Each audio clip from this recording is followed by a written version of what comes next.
इसको अब क्लास में आने ही नहीं देना मैंने। अच्छा जी,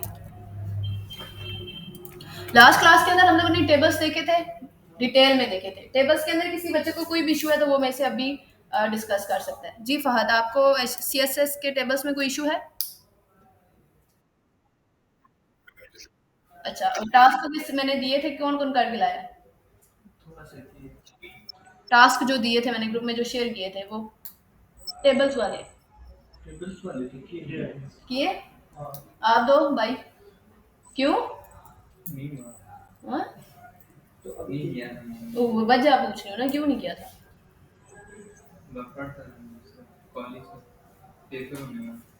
तो बच्चे ये भी तो इम्पोर्टेंट चीज़ है ना, अगर साथ प्रैक्टिस नहीं करोगे तो बाद में फिर कल भूल जाओगे, फिर क्या करोगे? तो साथ एटलीस्ट थोड़ा सा टाइम निकालो इसके लिए, ज़्यादा से ज़्यादा। मुझे नहीं लगता बहुत ज़्यादा भी टाइम लगेगा, तो आधा घंटा आपको लगेगा टास्क कंप्लीट करने में। ठीक है फहद, बच्चे आप अपने टास्क कंप्लीट करके मेरे साथ आज शेयर करें, ठीक है? अच्छा जी, जी पूछें।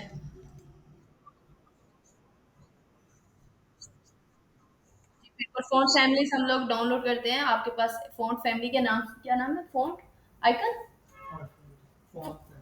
वेबसाइट का नाम क्या, फ़ॉन्ट आइकन? एक वेबसाइट है, वेट मुझे font awesome, sorry, font awesome के नाम से एक वेबसाइट है, आप वहाँ से फ़ॉन्ट फैमिलीज़ को अपने डाउनलोड कर सकते हैं, ठीक है? आप यहाँ पे जाएँगे डायरेक्ट, आपने जस्ट इधर लिखना है फ़ॉन्ट ऑसम, आपके पास ये वेबसाइट ओपन हो जाएगी, ठीक है? इस वेबसाइट के अंदर आप जाओगे और उसके बाद इसके अंदर आपके पास मल्टीपल टाइप ऑफ, अच्छा ये तो आइकन्स के लिए है, फ़ॉन्ट ऑसम नहीं है, एक और थी, गूगल फ़ॉन्ट्स ही है, सॉरी ये तो आइकन्स के लिए है, गूगल फ़ॉन्ट है, गूगल फ़ॉन्ट था या कोई और फ़ॉन्ट था? फ़ॉन्ट गूगल डॉट कॉम ये है जी।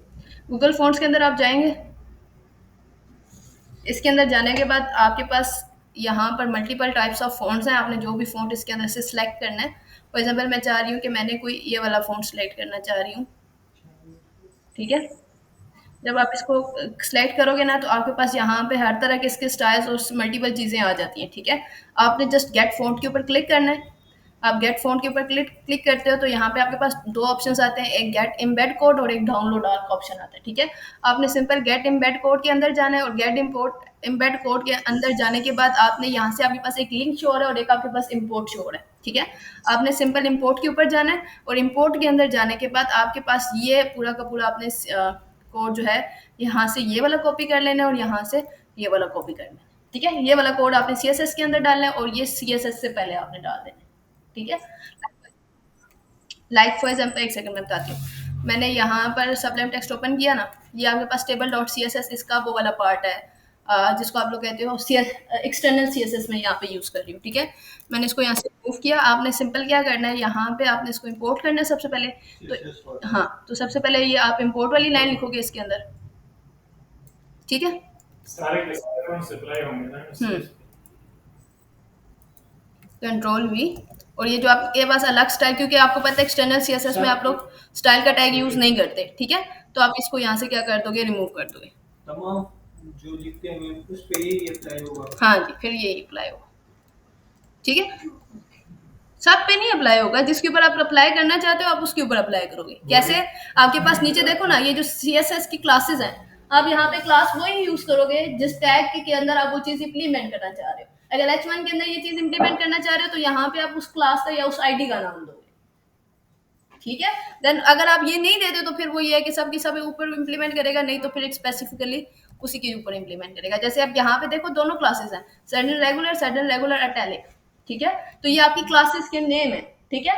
तो ये क्लासेस आप उसी के ऊपर इंप्लीमेंट करोगे जिस टैग के ऊपर आप इसको इंप्लीमेंट करना चाहते हो, ठीक है? तो आप इस तरह से करके कंट्रोल एस करके इसको रिफ्रेश करेंगे तो आपका जो भी फोन फैमिली है वो इम्प्लीमेंट आपके वेब पेज के ऊपर हो जाएगी, ठीक है फहद? ओके, तो अच्छा, लास्ट क्लास के अंदर हम लोगों ने टेबल्स देखे थे, टेबल्स के बाद एचटीएमएल लिस्ट की बात करते हैं। तो एचटीएमएल लिस्ट के अंदर हम लोगों ने 2 टाइप्स ऑफ लिस्ट पहले हम लोग ऑलरेडी देख चुके हैं, अनऑर्डर्ड लिस्ट भी हम लोग देख चुके हैं, ऑर्डर्ड लिस्ट भी देख चुके हैं। ये भी हमें पता है कि अनऑर्डर्ड लिस्ट कैसे काम करती है और ऑर्डर्ड लिस्ट कैसे काम करती है, लेकिन इसके अलावा भी आपके पाइथन के अंदर एक और लिस्ट होती है जिसको आप लोग कहते हो डिस्क्रिप्शन लिस्ट। क्या कहते हो? Description list. अच्छा, a description list is a list of terms which descript of each term. Description of each term, ये वो क्या कह रहा है कि आपके पास डिफरेंट टर्म्स की एक लिस्ट है जो क्या करती है, उन टर्म्स को डिस्क्राइब करते हैं, उन टर्म्स को एक्सप्लेन करती है। ठीक है। अच्छा, डिस्क्रिप्शन लिस्ट के लिए आपके पास जो टैग यूज होता है वो डीएल का टैग यूज होता है, जिसको आप लोग कहते हो डिस्क्रिप्शन लिस्ट। और इसके अंदर अगर आपने टर्म लिखनी है तो टर्म के लिए आप यूज करोगे dt। dt means term and dd means describe कर रहे हो यहाँ पे आप अपने टर्म को। जैसे यहाँ पे अगर हम अनऑर्डर लिस्ट यूज करते थे या ऑर्डर लिस्ट यूज करते थे, उसके अंदर क्या होता था, UL. UL means unorder list, और उसके अंदर आप एल यूज करते थे आइटम्स के लिए, लिस्ट आइटम्स के लिए। ऐसे ही है ना। तो इसके अंदर आपने अगर हेडिंग देनी है तो आप यूज करोगे डिस्क्रिप्शन लिस्ट यानी कि डीएल, और उसका अगर आपने डेटा यूज करना है तो फिर आप क्या यूज करोगे, dt और dd। ठीक है। लाइक जैसे अब यहाँ पे ये देखो, उसने क्या लिखा हुआ है, एक डिस्क्रिप्शन लिस्ट दी हुई है डीएल के नाम से। ठीक है। इसके अंदर सबसे पहले उसने डिस्क्रिप्शन टर्म में डिफाइन कर दिया कि आपने कॉफी है। ठीक है। अब उस कॉफी को डिफाइन कर रहा है, कॉफी को डिफाइन क्या कर रहा है, ब्लैक हॉट ड्रिंक। उसके बाद उसने मिल्क व्हाइट कोल्ड ड्रिंक। ठीक है। तो ये जो डी टी एच मीन्स वो डिस्क्रिप्शन टर्म है, और डी टी मीन्स वो जो टर्म आपने ऊपर डिफाइन किया उसको नीचे वो क्या कर रहा है, डिस्क्राइब कर रहा है। ठीक है। और सबका सब वो सारी की सारी चीजें क्या है, सेम है। अगर मैं इसको यहाँ पे रन कर रही हूँ तो ये देखो यहाँ पे अब आपको आउटपुट कैसे देगा, ये देखो कॉफी, और उसके आगे आपके पास आ रहा है ब्लैक हॉट ड्रिंक, और मिल्क, उसके आगे आपके पास क्या आ रहा है, व्हाइट कोल्ड ड्रिंक। ठीक है। समझ आ गई? इसको इंप्लीमेंट करने की जरूरत है? हाँ, कहते हो तो कर देती हूँ। जो चीज इंप्लीमेंट करने की होगी फिर हम वो इंप्लीमेंट कर देंगे। ठीक है। ब्लॉक आप लोगों को बचा है, इनलाइन आपको पता है ब्लॉक के लिए हम लोग डिफ यूज करते हैं और इनलाइन के लिए हम लोग स्पेन का टैग यूज करते हैं। ये दोनों टैग्स आप यूज कर चुके हो। उसके बाद डिव भी आपको पता है क्या होता है। अच्छा, क्लासेस और आईडी। अगर हम लोग HTML और CSS में देखें, क्लासेस भी सेम काम करती हैं, आईडीज भी सेम काम करती हैं। लेकिन अगर दोनों चीजें सेम काम करती हैं तो हमको एक चीज भी तो बना सकते थे ना HTML के अंदर, दोनों चीजों की जरूरत क्यों पड़ी हमें? अभी ये क्वेश्चन है। डिफरेंस क्या है कि क्लास और आईडी के बीच में डिफरेंस क्या है? जब दोनों चीजें काम सेम कर रही हैं तो फिर अच्छा, इसका सोल्यूशन ये है कि according to the rule of HTML के अंदर आप क्लास को मल्टीपल टाइम यूज कर सकते हो, क्लास की ये जो एट्रीब्यूट है। ठीक है। लेकिन आईडी का एट्रीब्यूट हमेशा आप एक ही दफा यूज करते हो। ठीक है। आईडी का एट्रीब्यूट आप मल्टीपल टाइम यूज नहीं करते, ये रूल है HTML। ठीक है। और आईडी आपकी आगे जाके जावास्क्रिप्ट के अंदर आपको हेल्प करती है। क्लास आप बूटस्ट्रैप के अंदर यूज करते हो और आईडी आप जाके आगे जावास्क्रिप्ट में यूज करते हो। सही है? बात समझ आ गई? एक ही एलिमेंट के अंदर मतलब मल्टीपल आईडीज हम दे सकते हैं। मतलब एक वेब पेज आप बना रहे हो ना, उसके अंदर अगर आपने आईडी देनी है तो कोशिश करो कि सिर्फ एक ही दफा आईडी का एट्रीब्यूट यूज करो, और मल्टीपल टाइम आप क्लास का एट्रीब्यूट यूज करो। आप वैसे तो ये होता है कि आप मल्टीपल टाइम भी आईडी का एट्रीब्यूट यूज कर सकते हैं। अगर आप मल्टीपल टाइम भी आईडी का एट्रीब्यूट यूज कर रहे हो तो वो आपको आउटपुट देता है। ठीक है। क्योंकि मैंने आपको पहले बताया था कि HTML आपका कौन सी लैंग्वेज है, आपकी मार्कअप लैंग्वेज है। मार्कअप लैंग्वेज में वो आपको हर हाल में आपको आउटपुट प्रोवाइड करती है। ठीक है। आउटपुट आपको मिलेगा। लेकिन अगर मैं रूल्स की बात करूं ना, जैसे हर एक चीज का रूल होता है, तो रूल्स के मुताबिक आप आईडी को अपने HTML के वेब पेज के अंदर जस्ट एक दफा यूज कर सकते हैं अगर आपने उसको यूज करना है। मल्टीपल टाइम आप क्लासेस को यूज करते हैं। ज्यादातर वैसे HTML और CSS और बूटस्ट्रैप के अंदर जो चीज यूज होती है वो क्लासेस ही यूज होती हैं। बूटस्ट्रैप के अंदर आपकी क्लासेस जो है वो बिल्ट इन होती हैं। अभी हम लोग यूजर डिफाइंड क्लासेस यूज कर रहे हैं। यूजर डिफाइंड मींस दैट आप खुद अपनी मर्जी से क्लास का नाम कुछ भी रख लें। ठीक है। और बिल्ड इन का मतलब होता है कि वो आपके कोड के अंदर, मतलब आपके बूटस्ट्रैप के अंदर पहले से डिफाइंड है कि ये क्लास स्पेसिफिकली इस चीज के लिए काम करती है। जैसे HTML के अंदर टैग्स यूजर बिल्ड इन है ना, H1 का टैग ये स्पेसिफिक काम करेगा, P का टैग ये स्पेसिफिक काम करेगा, BR का टैग स्पेसिफिकली ये काम करेगा, वो बिल्ड इन है। बिल्ड इन मींस दैट आपके HTML के अंदर उनका काम जो है वो पहले से डिफाइंड है कि ये वाला टैग यही काम कर सकता है, ये वाला टैग यही काम कर सकता है। आप ये नहीं कह सकते कि P का टैग आप यूज कर रहे हो और वो P का टैग div का काम कर रहा हो, ऐसे तो नहीं होता ना। सेम एज इट इज जब आप बूटस्ट्रैप यूज करेंगे, बूटस्ट्रैप के अंदर जो आपकी क्लासेस के नेम होंगे वो बिल्ड इन होंगे, यानी कि वो स्पेसिफिकली हर क्लास को कोई ना कोई उसने फंक्शंस प्रोवाइड किए हुए होंगे कि ये क्लास ये फंक्शन प्रोवाइड करेगी, इंप्लीमेंट करेगी, ये क्लास आपकी ये फंक्शंस इंप्लीमेंट करेगी। ठीक है। अभी HTML और CSS के अंदर हम लोग यूजर डिफाइंड क्लासेस यूज करते हैं, यानी कि हम अपनी मर्जी से क्लास का नाम कुछ भी रख लेते हैं, वो हम अपनी आसानी के लिए रखते हैं। लेकिन बूटस्ट्रैप के अंदर आपकी क्लासेस डिफाइंड होती हैं पहले से। क्लियर? समझ आई? फहद, आपको आवाज आ रही है मेरी? ठीक है। अच्छा जी।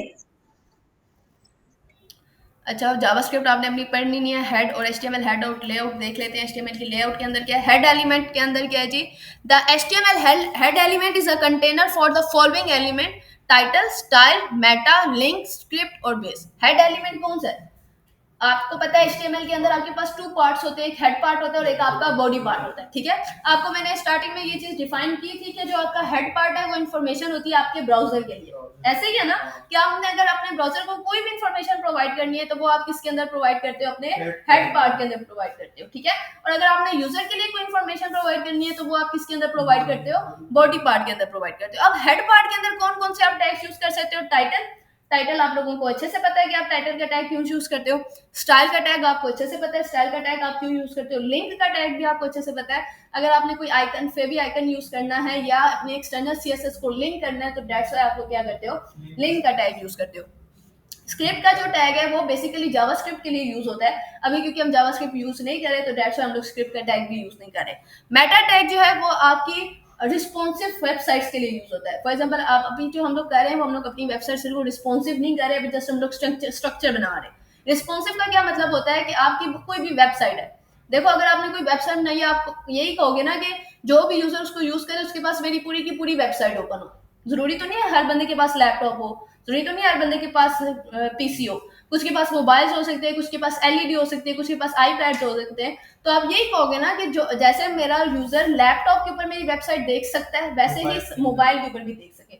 ऐसे ना हो कि मेरी वेबसाइट अगर मोबाइल पे ओपन की जाए तो उसमें से आधे से डेटा रिमूव हो जाए। बहुत सारी वेबसाइट जो रिस्पॉन्सिव नहीं होती और जब आप मोबाइल पे यूज करते हो तो उसका आधे से ज्यादा डेटा ऊपर नीचे हो जाता है या रिमूव हो जाता है, तो वो आपको प्रॉपर डिफाइन नहीं करता, मिक्स हो जाता है आपका डेटा। अब अगर मैं आपको यूट्यूब की एग्जांपल दूं, यूट्यूब से आप यूज करते हैं, मोबाइल के ऊपर आप लोग यूट्यूब यूज करते हैं ना, कोई डिफरेंस आता है उसमें, या कोई ऐसा हो कि उसकी कोई फंक्शन जो है वो कम हो, ऐसा तो नहीं है ना।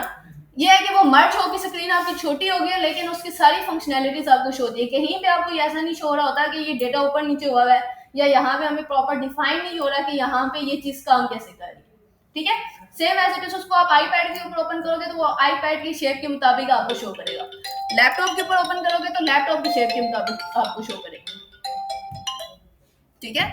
और अगर आप लोग एलईडी के मुताबिक ओपन करना चाहोगे तो वो एलईडी के मुताबिक क्या करेगा, आपको शो करेगा। तो इसको आप लोग कहते हो रिस्पॉन्सिव होना।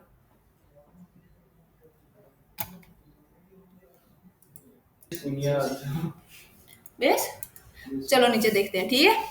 हेड पार्ट के अंदर डिफाइन कर दिया कि information related to browser, information related to user. Title हम लोगों ने देख लिया, टाइटल क्या होता है। स्टाइल का टैग भी हम लोगों को पता है, लिंक का टैग भी हम लोगों को पता है, मेटा टैग भी हम लोगों ने देख लिया, रिस्पॉन्सिव होने के लिए यूज करते हैं आप।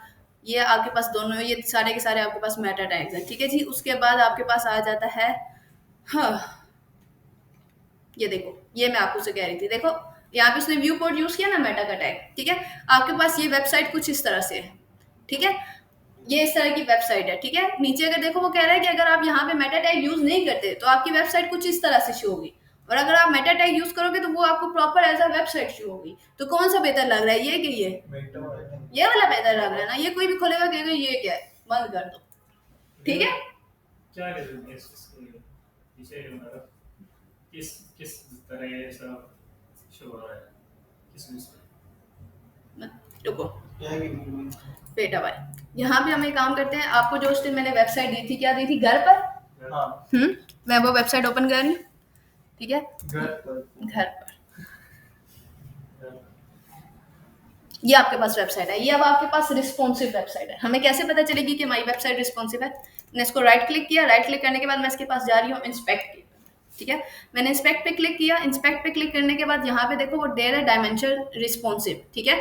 अब मैं क्या करती हूँ, मैं यहाँ से इसकी चेंज कर लेती हूँ साइज। फॉर एग्जाम्पल मैं उसको कहती हूँ मुझे ये आईपैड के मुताबिक शो करो, मैं जैसे आईपैड, तो ये देखो अब वो मुझे आईपैड के मुताबिक उसको रिस्पॉन्सिव करके उसने दे दी। तो देखो आपको ये डेटा इसके अंदर से रिमूव तो नहीं हुआ ना, सेम टू सेम वही चीज शो हो रही है, ठीक है।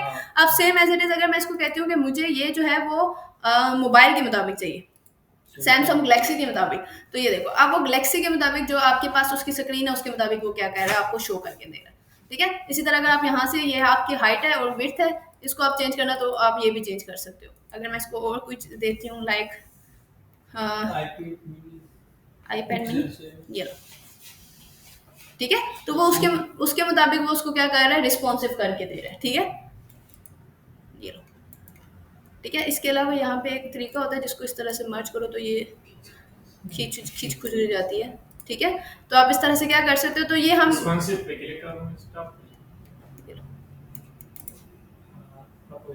अब वो पूरा ओपन हो गया। ठीक है, अब रुको, ये देखो, अब मैं इसके ऊपर क्लिक कर रही हूँ ना, तो ये देखना, तो मैं इसको जितना छोटा कर रही हूँ वो उसके मुताबिक छोटी भी हो रही है और वो उसके मुताबिक मुझे ऐड करके भी मर्ज करके दे रही है। ठीक है, तो अब देखो, अब क्या है, अगर मैंने सिंगल उसको किया तो वो एक सिंगल कॉलम के अंदर मुझे क्या कर रहा है, शो करके दे रहा है, लेकिन मेरा डेटा किसी तरह से भी रिमूव नहीं हो रहा। ठीक है, अब अगर इसको मैं थोड़ा सा और बड़ा करती हूँ तो ये देखो, अब वो इसके मुताबिक शो कर रहा है, इसको इस तरह कर रही हूँ तो वो इसके मुताबिक, इस तरह कर रही हूँ तो वो इसके मुताबिक करके दे रहा है। तो इट्स मींस दैट अब यहाँ पे ये जो आपकी वेबसाइट है ये प्रॉपर रिस्पॉन्सिव है। अब आप इसको किसी भी स्क्रीन के ऊपर, नोकिया का मोबाइल होता है उसके ऊपर भी ओपन करो तो एक नोकिया 112 उसके मुताबिक जो पूरा उसका प्रॉपर एक बैकग्राउंड म्यूजिक होता है ऑन होते हुए टून टून टून उसके मुताबिक फिर आप ठीक है।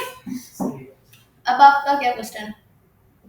यही क्वेश्चन था बस, यही क्वेश्चन। अच्छा देखो, यहाँ पे हम जो मेटा टैग यूज करेंगे ना, जरूर। अच्छा, अब यहाँ पे जो हम लोगों ने मेटा टैग यूज किया, it's does not mean that कि मेटा टैग के मुताबिक वो आपको पूरी की पूरी 100% रिस्पॉन्सिव आपको बना के देगा, ऐसा नहीं है। ठीक है, जरूर। अगर मैं कह रही हूँ कि मैं जस्ट मेटा का टैग यूज कर रही हूँ तो इट्स मीन दैट वो मेरी की पूरी वेबसाइट पूरी 100% रिस्पॉन्सिव कर रहा है, तो ऐसा कुछ भी नहीं है। ठीक है, वो स्पेसिफिकली कुछ पार्ट जो है वो कुछ परसेंट जो है वो रिस्पॉन्सिव करता है मेटा का टैग। उसके बाद आप क्या करते हो, उसके अंदर मीडिया क्यूरीज के नाम से आपके पास एक फंक्शन होता है, उसके मुताबिक फिर आप उसको प्रॉपर रिस्पॉन्सिव करते हैं। क्लियर, बात समझ आ गई? कोई रोला लप्पा? ठीक है जी। स्क्रिप्ट का टैग हम लोगों को, मैंने आपको बताया कि स्क्रिप्ट का टैग आप लोग जावास्क्रिप्ट के अंदर यूज करते हो जब आपको कुछ इस तरह से स्क्रिप्टिंग लैंग्वेज से रिलेटेड फंक्शनैलिटी इंप्लीमेंट करनी हो, तो देन आप स्क्रिप्ट का टैग यूज करते हो। ठीक है, अच्छा, उसके बाद आता है बेस का tag. The base element specify the base URL and target to all relatives URLs in page. Base का टैग स्पेसिफिकली क्या करता है कि अगर आपने किसी भी अगर आप इस पार्ट को देखो तो अगर आपने बेस किसी भी एक स्पेसिफिक वेबसाइट को टारगेट करना है तो उसके लिए आप क्या कर सकते हो, बेस का टैग यूज करके HREF के अंदर उसका लिंक डाल दो और साथ आप क्या करो, टारगेट ब्लैंक दे दो। जैसे एंकर का टैग काम करता है सेम एज इट इज ये बेस का टैग काम करता है। एंकर टैग आपका बॉडी पार्ट के अंदर वर्क करता है और बेस का टैग आपका हेड पार्ट के अंदर काम करता है। ठीक है, फंक्शनैलिटी दोनों की सेम है, बस ये कि वो हेड पार्ट में और ये बॉडी पार्ट में। ओके जी, define information about the document। ठीक है, title, define the information of document। Base, define the default address और default target of all links on a page। देखो, डिफॉल्ट टारगेट मींस दैट कि आप चाहते हो कि एक स्पेसिफिक उसको वेबसाइट दे देते हो कि हमें इस जो भी डेटा चाहिए, जिस वेबसाइट को हमने मेन जिस वेबसाइट को हमने टारगेट करना है वो आप हेड पार्ट के अंदर बेस के टैग के अंदर उसको डिफाइन कर रहे हो। ठीक है, उसके बाद आपके पास लिंक का tag, relationship between external resources, Meta का टैग आप लोगों को मैंने बता दिया, स्क्रिप्ट का टैग भी मैंने आपको बता दिया, स्टाइल का टैग भी आप इतनी दफा यूज कर चुके हो, आपको अच्छे से पता है कि ये टैग्स क्यों यूज होते हैं। ठीक है, यहाँ तक किसी बच्चे को कोई कंफ्यूजन? फंसी है तुम? ठीक है जी। उसके बाद HTML लेआउट की बात करते हैं।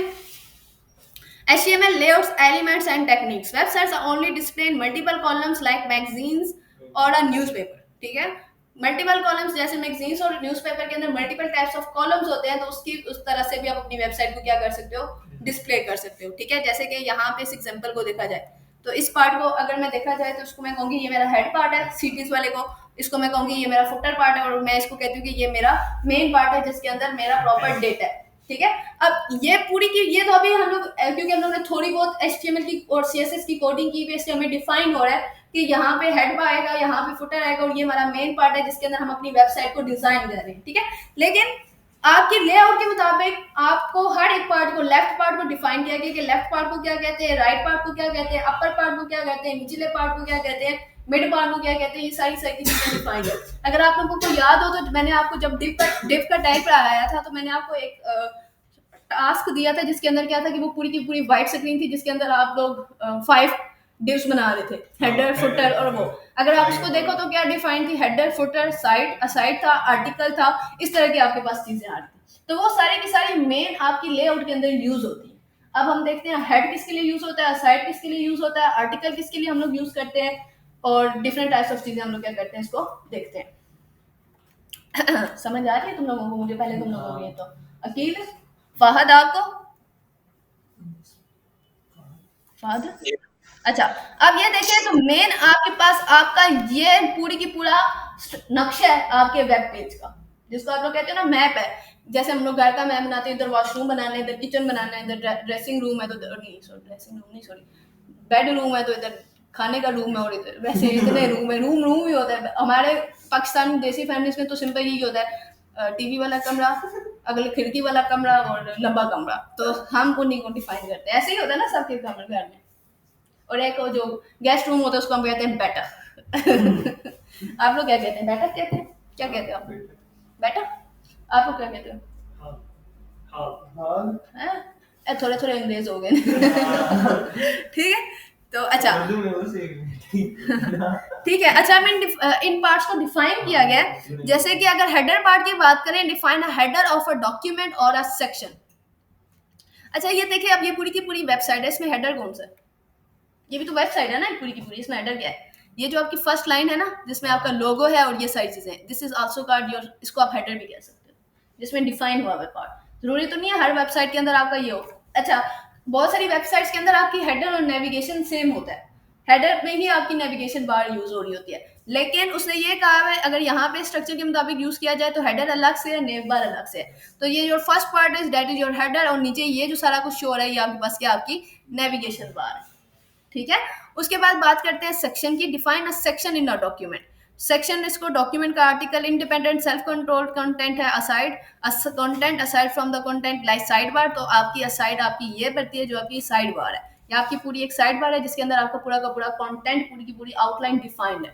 ठीक है, सेक्शन क्या कहते हैं, सेक्शन मींस दैट कि उसके अंदर आप डॉक्यूमेंट्स को डिफाइन, डॉक्यूमेंट का कुछ स्पेसिफिकली, जैसे अब ये जो पार्ट है this is called your section. Section का मतलब क्या है कि यहाँ पे वो डिफाइन कर रहा है कि यहाँ पे आपने क्या डेटा रखना है। ठीक है, और अगर मैं आर्टिकल की बात करूं तो आर्टिकल जो है, अच्छा इसको उसने आर्टिकल किया तो साइट किसको, अच्छा साइट को उसने ये किया तो आर्टिकल सेक्शन के साथ ही है, जो मतलब ये डिस्क्रिप्शन जो इस साइड पे जो आपकी चीज है that is your article, this is your section, this is your aside, that is your header and that is your name bar.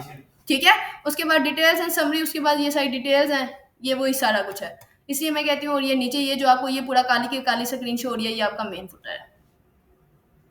ठीक है, ज्यादातर आपको सिर्फ ये चीज याद रखनी है, हेडर, असाइड और फुटर। बीच वाले पार्ट के अंदर तो आप डेटा अपनी मर्जी से कुछ भी लिख सकते हो। ठीक है, उसको आप सेक्शन कह दो या उसको आप कुछ भी कह दो। क्लियर?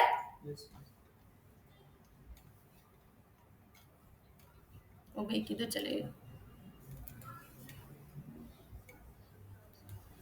रिस्पॉन्सिव होना मैंने आपको बता दिया कि रिस्पॉन्सिव आपकी वेबसाइट्स कैसी होती है, उसके लिए आप लोग मेटा का टैग यूज करते हैं। HTML कंप्यूटर कोड्स के ऊपर अगर मैं जाऊं तो HTML कंप्यूटर कोड्स के अंदर क्या है जी, कोड के लिए आप लोग स्पेसिफिकली टैग डिफाइन करते हो, that is your code. Code के अंदर क्या है कि अगर आपने कोई computerised data like arithmetic operators use करने हैं, अरिथमेटिक ऑपरेटर्स कौन से होते हैं? बिल्कुल, अरिथमेटिक ऑपरेटर में आपके पास plus, minus, multiply, divide, mod, ये सब कुछ आ जाता है। ठीक है, उसके बाद सेकंड आपके पास होता है assignment operator. Assignment operators means that कि आप किसी भी डेटा को कोई वैल्यू असाइन कर रहे हो, लाइक जैसे अगर आप यहाँ पे देख रहे हो, यहाँ पे क्या लिखा हुआ है, x इज इक्वल टू 5 लिखा हुआ है, तो इट्स मींस दैट कि x जो आपका वेरिएबल है उसको आप क्या दे रहे हो, 5 वैल्यू दे रहे हो। तो यहाँ पे बीच में जो इज इक्वल टू का साइन यूज हुआ है, इट्स मींस दैट आप यहाँ पे x को 5 की वैल्यू क्या कर रहे हो, असाइन कर रहे हो। ठीक है, तो असाइनमेंट ऑपरेटर में क्या होता है कि आप किसी भी वेरिएबल को कोई ना कोई वैल्यू असाइन करते हो। वेरिएबल्स क्या होते हैं, जब आप प्रोग्रामिंग लैंग्वेज के अंदर जाएंगे तो आपको अच्छे से पता चल जाएगा। इसकी थोड़ी सी मतलब थोड़ा सा बैकअप बता देती हूँ वेरिएबल्स का। वेरिएबल्स क्या होते हैं, देखो फॉर एग्जांपल फसी ने मुझे कहा कि मैं रावलपिंडी में रहता हूँ। ठीक है, फसी ने कह दिया, अब मैंने फसी के घर जाना है, तो क्या मैं रावलपिंडी का हर एक घर खोल के देखूंगी कि फसी किधर रहता है? नहीं ना, फसी जब तक मुझे प्रॉपर एड्रेस नहीं देगा मैं इसके घर नहीं जा सकती। ऐसे ही सेम एज इट इज आपको ये बात पता होनी चाहिए कि आप जब भी कोई भी कोड करते हो, बेशक वो HTML के अंदर कर रहे हो, ये बेशक वो प्रोग्रामिंग लैंग्वेज के अंदर कर रहे हो, जिसके अंदर भी कर रहे हो, वो पीछे एक टेम्परेरी मेमोरी के अंदर आपका डेटा स्टोर होता जाता है। ठीक है, तो अब देखो आप वेरिएबल यूज नहीं कर रहे, आप जस्ट अपना डेटा स्टोर किए जा रहे हो। आपको ये तो पता है मेरा डेटा स्टोर हो रहा है, लेकिन आपको ये नहीं पता कि मेमोरी के अंदर किस जगह पे मेरा डेटा स्टोर हो रहा है। अब HTML हम लोग कर रहे हैं ना, HTML के अंदर हम p का टैग भी यूज कर रहे हैं, div का टैग भी यूज कर रहे हैं। हमें ये पता है कि हमारी मेमोरी में ये चीजें स्टोर हो रही है, लेकिन मेमोरी में किस लोकेशन पे जाके स्टोर हो रही है हमें नहीं पता। अगर हमें अभी ये पता है ना कि डेटा स्टोर है, मैं अब उसको दोबारा मेमोरी में से जाके निकाल नहीं सकती। दोबारा अगर मुझे रीयूज करना है एक्सप्रेशन, मुझे दोबारा से वो सारा का सारा काम लिखना पड़ेगा। ऐसे नहीं हो सकता कि मैं रीकॉल कर लूं, मैं जस्ट उसको कहूं कि अभी मुझे यही डेटा सेम चाहिए तो मैं इसको जस्ट कॉल कर देती हूँ। ऐसा इशू आता है ना, हमें प्रॉपर दोबारा हर एक चीज लिखनी पड़ती है। तो वेरिएबल्स क्या करते हैं, वेरिएबल्स आपके डेटा का एड्रेस होता है, ठीक है, उसका लोकेशन होती है, ठीक है। आपने फॉर एग्जांपल कोई वेरिएबल को कोई वैल्यू असाइन की है, तो वो वैल्यू जो है वो उस वेरिएबल के अंदर जाके स्टोर हो जाएगी, ठीक है। फिर अगर आपको उस वैल्यू को दोबारा यूज करना है तो आप जस्ट वेरिएबल का नाम लिखोगे, तो उसकी वैल्यू एज आउटपुट आपको शो हो जाएगी। बात समझ आई? कहते हो तो थोड़ी सी एग्जांपल काट के देखो। ये वेरिएबल्स सीएसएस में यूज होते हैं? नहीं, ये आपकी वेरिएबल्स यूज होंगे आपकी जावास्क्रिप्ट के। लाइक फॉर एग्जांपल मैं आपको यहाँ पे हल्का सा इसका डेमो दे देती हूँ। ये थोड़ा सा आपके कोर्स से दूसरी तरफ जा रहा है, लेकिन ये है कि आपको वेरिएबल्स समझ आ जाएंगे, ठीक है।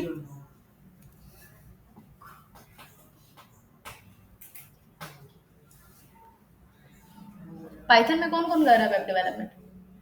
पाइथन तुम पढ़ोगे इसके अंदर, बेफिक्र रहो। ये एनाकोंडा वाले, एनाकोंडा है ये, एनाकोंडा है। ठीक है, लाइक फॉर एग्जांपल देखो, अब यहाँ पे मैं एक डेटा लिखती हूँ, विदाउट वेरिएबल लिखती हूँ, ठीक है, फिर उसको मैं वेरिएबल के साथ लिखती हूँ। यहाँ पे लाइक मैंने यहाँ पे जस्ट लिख दिया प्रिंट। प्रिंट आप लोग यूज करते हैं जब आपको कुछ स्टेटमेंट आउटपुट में शो करनी होती है, ठीक है। तो प्रिंट के अंदर मैं फॉर एग्जांपल इसको मैं दे देती हूँ कि मैंने प्रिंट करना है हेलो वर्ल्ड,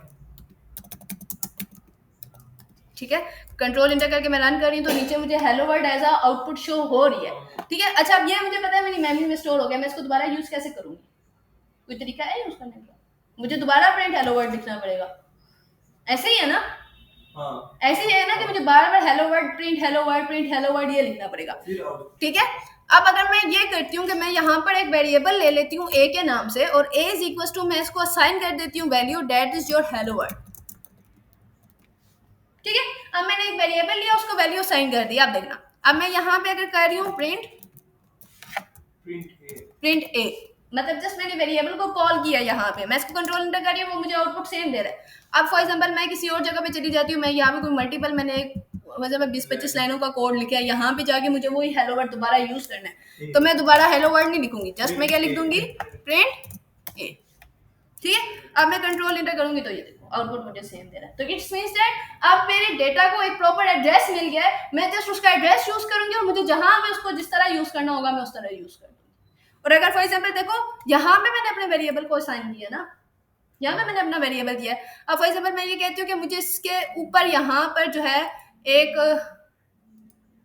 फॉर एग्जांपल मैं इसको यहाँ पे लिख देती हूँ कंट्रोल एक्स, और यहाँ पे मैं इसको कंट्रोल वी करके कंट्रोल इंटर कर देती हूँ, ठीक है। और यहाँ से इस वाले को मैं दोबारा कंट्रोल इंटर करती हूँ। तो अब ये देखो, मैं फॉर एग्जांपल यहाँ पे मैंने इस वाले सेल में इसको डिफाइन किया है, और मुझे ऊपर यहाँ पे अगर हेलो वर्ल्ड की जरूरत पड़ी है, तो सेम वही काम मैं यहाँ पे दोबारा करूंगी। मैं जस्ट क्या लिखूंगी प्रिंट, और प्रिंट के साथ मैं यहाँ पे क्या लिख दूंगी ए, ठीक है। अब मैं कंट्रोल इंटर प्रेस कर रही हूँ, तो देखो वो मुझे हेलो वर्ल्ड दे। तो मीन्स दैट कि आप अपने वेरिएबल को कहीं पे भी असाइन कर रहे हो, अपने डेटा को कहीं पे भी वेरिएबल असाइन कर रहे हो, फिर उसके बाद आप पूरे के पूरे कोड के अंदर उसका स्कोप ही स्कोप है, आप जहां पे चाहो आप फिर उसको दोबारा रीयूज कर सकते हैं, ठीक है। क्लियर? वेरिएबल का कॉन्सेप्ट क्लियर हो गया? फहद आपको? Okay, that's good.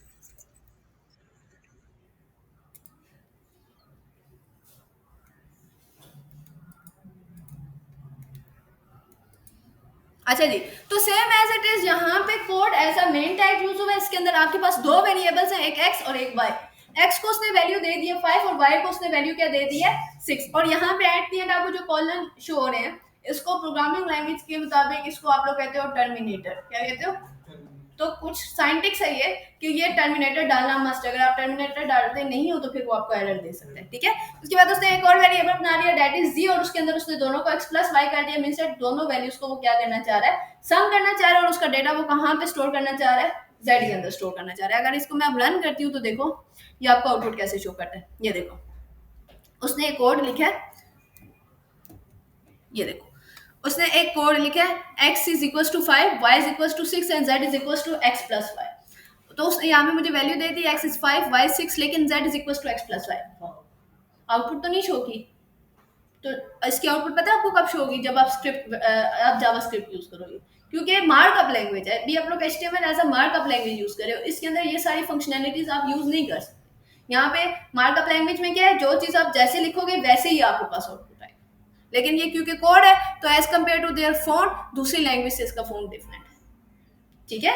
तो अगर आपने कंप्यूटर से रिलेटेड कोई चीज लिखनी है तो आप कौन सा टैग यूज करोगे? कोड का टैग यूज करोगे। वैसे ये बहुत कम यूज होता है, होता नहीं है यूज, बहुत कम, कहीं बहुत मिनी मिनी मिनी वेबसाइट्स ना होने के, मतलब 1-2% भी इसका मुझे इतना स्कोप नजर नहीं आता। ठीक है। उसके बाद आपके पास कीवर्ड्स होते हैं। कीवर्ड्स भी आप इनको कहते हो, आप इनको रिजर्व वर्ड्स भी कहते हो। शादियों में गए हुए हो आप लोग? हैं? शादी हॉल में गए हुए हो ना? वहां पे आप लोग देखते हो तो सब गेस्ट के लिए डिफरेंट, सब गेस्ट के लिए एक जैसी सीट्स होती हैं, लेकिन स्टार्टिंग में कुछ जगहों पे वो बहुत ही बड़े बड़े और प्यारे प्यारे सोफे पड़े हुए होते हैं, जिसमें कोई मेन गेस्ट है तो वो बैठेगा या तो फैमिली मेंबर्स बैठेंगे, ऐसे ही है ना। तो वो सोफास रिजर्व होते हैं कि यहाँ पर या तो फैमिली मेंबर्स बैठ सकते हैं, यहाँ पे जस्ट आपका जो वीआईपी गेस्ट है वो बैठ सकते हैं। ठीक है। तो वो वहां पे उन्होंने वो चीज क्या की होती है, रिजर्व की हुई होती है कि यहाँ पे इसी तरह के लोग बैठ सकते हैं। तो सेम एज इट इज आपकी कंप्यूटर साइंस के अंदर आपके कुछ कीवर्ड्स होते हैं, आपके उनको आप रिजर्व वर्ड्स भी कहते हो। यानी कि आपने पहले से अपनी लैंग्वेज के अंदर कुछ कीवर्ड्स, कुछ वर्ड्स डिफाइन कर दिए होते हैं कि ये वर्ड स्पेसिफिकली इस तरह का काम करेंगे। लाइक जैसे कि अगर हम लोग H2 का टैग है, वो आपका डिफाइंड है, वो तो एक टैग है ना, लेकिन वो डिफाइंड है। वो क्या डिफाइंड है कि इससे आपका टेक्स्ट का साइज जो है वो थोड़ा सा इंक्रीज होएगा, और साथ आपका टेक्स्ट किस तरह का होगा, बोल्ड होएगा। तो वो जो H2 काम कर रहा है, क्या वो कोई और टैग काम कर रहा है? नहीं काम कर रहा ना। तो इट्स मींस दैट उन्होंने रिजर्व कर दिया है कि ये वाला चीज, ये वाला वर्ड स्पेसिफिकली ये काम करेगा, ये वाला वर्ड स्पेसिफिकली ये काम करेगा। ये ज्यादातर आप सीएसएस की प्रॉपर्टीज देख लो। बैकग्राउंड कलर मीन दैट वो जस्ट बैकग्राउंड का कलर चेंज करेगा, टेक्स्ट का कलर चेंज नहीं करेगा। टेक्स्ट के कलर के लिए आपको कलर की प्रॉपर्टी यूज करनी पड़ेगी। तो इट्स मींस दैट वो सारी की सारी चीजें डिफाइंड है, वो सारी की सारी चीजें उसको आप कह सकते हो रिजर्व्ड है। ठीक है। तो आप लोगों में से किसी ने प्रोग्रामिंग लैंग्वेज पढ़ी हुई? कोई भी हल्की फुल्की? पाइथन के अंदर आपने इफ और वो यूज किया, while, if else, while, and operator, और ऑपरेटर। तो वो इफ बेसिकली एक स्पेसिफिक चीज, प्रिंट, जैसे अभी हम लोगों ने प्रिंट यूज किया, तो प्रिंट हम लोग क्यों यूज करते हैं? जब हमको कोई स्टेटमेंट आउटपुट में शो करनी है। इफ हम तब यूज करते हैं जब हमने कोई कंडीशन लगानी होती है। ठीक है। तो वो एक रिजर्व वर्ड है कि ये स्पेसिफिकली जस्ट इस चीज के लिए यूज हो सकते हैं, उसके अलावा किसी चीज के लिए यूज नहीं होते। ठीक है। अच्छा, HTML के अंदर आपने अगर कीवर्ड इनपुट यूज लेनी है तो उसके लिए आपके पास एक टैग होता है जिसको आप लोग कहते हो KBD। ठीक है। KBD का क्या मतलब है? Keyboard input. ठीक है। तो KBD जो है वो किसके लिए यूज होता है? फॉर एग्जाम्पल मैंने यहाँ पे यूज किया है save the document by pressing KBD Ctrl+S। ठीक है। तो क्या है, ये कंट्रोल KBD मैंने यूज कर दिया। तो KBD का क्या काम है कि उसने पीछे HTML के अंदर उसने स्पेसिफिक फॉन्ट डिफाइन किया हुआ है कि अगर आप KBD के अंदर लिखोगे तो वो उसी फॉन्ट के मुताबिक आपको आउटपुट देगा। ठीक है। तो ये देखो, अब इसके आउटपुट के अंदर और वो टेक्स्ट जो है वो बिल्कुल डिफरेंट है, लेकिन अगर मैं Ctrl+S की जस्ट बात कर रही हूँ तो वो बिल्कुल डिफरेंट। सही है। तो ये डिफाइंड है, जैसे कोड है, कोड के मुताबिक वो आपको आउटपुट शो करेगा जैसे कोड के अंदर लिखते हैं। तो सेम क्या चीज है, फॉन्ट फैमिलीज इनकी डिफरेंट है, फॉन्ट स्टाइल इनके डिफरेंट है। ठीक है। उसके बाद आपके पास सैम्प आता है। सैम्प का मतलब है sample output for a computer program. ठीक है। अगर आप सैम्प यूज कर रहे हो तो ये देखो, कोई नहीं है, message of the computer file is not found, press F1 to continue. तो आप ज्यादातर अगर आप लोग अपने कंप्यूटर के अंदर यूज करते हो तो इसी तरह से वो, अगर आप उसको यूज करते हो तो इसी तरह से आपको आउटपुट देता है। तो अगर आपने इस तरह से आउटपुट चाहिए तो आप क्या सिंपल यूज करोगे, सैम्प यूज करोगे। तो सैम्प का क्या मतलब है, sample of computer program, sample output of a computer program. ठीक है। उसके बाद कोड मैंने आपको डिफाइन कर दिया है। कोड के अंदर आपके पास एक और टैग होता है जिसको आप लोग कहते हो प्री। एनी आइडिया प्री क्या होता है?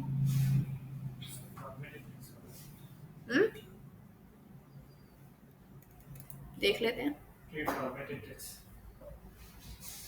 ये देखो, प्री का क्या मतलब है? अगर मैं यहाँ पे प्री का टैग नहीं यूज करूंगी तो वो किसी किस्म की लाइन स्पेस नहीं लेगा, लेकिन अगर मैं प्री का टैग यूज करूंगी तो वो उसको स्पेस देगा। और प्री का टैग आप लोग पहले यूज कर चुके हो, किया है ना, तो क्यों भूल गए हो लड़को?